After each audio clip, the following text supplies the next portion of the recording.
gülüme benim. Değme felek, değme değme telime benim. Değme zalim, değme değme telime benim.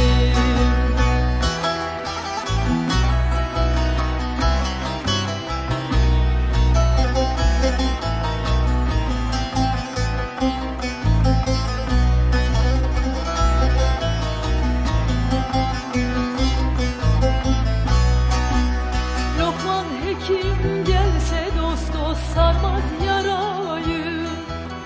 Lokman hekim gelse dost dost sarmaz yarayı. Hilebaz dostundan dost dost açtım arayı.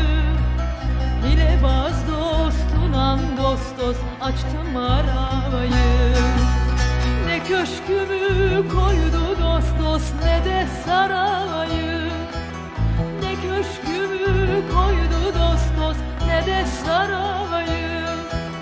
Baykuşlar tüyledi dost dost dalıma benim.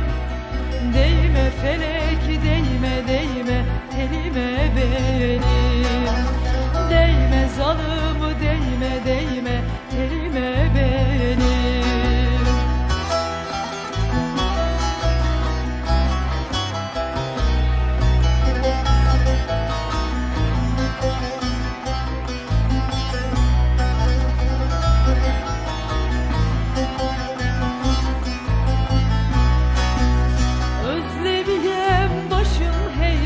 Dumanlı dağlar, özlemeyem başım hey dost dumanlı dağlar. Gözlerim yaş dolu dolu, içim kan ağlar. Gözlerim yaşlı da dost dost, içim kan ağlar. Güz ayları geldi geldi, bozuldu bağlar. Güz ayları geldi dost dost, bozuldu bağlar.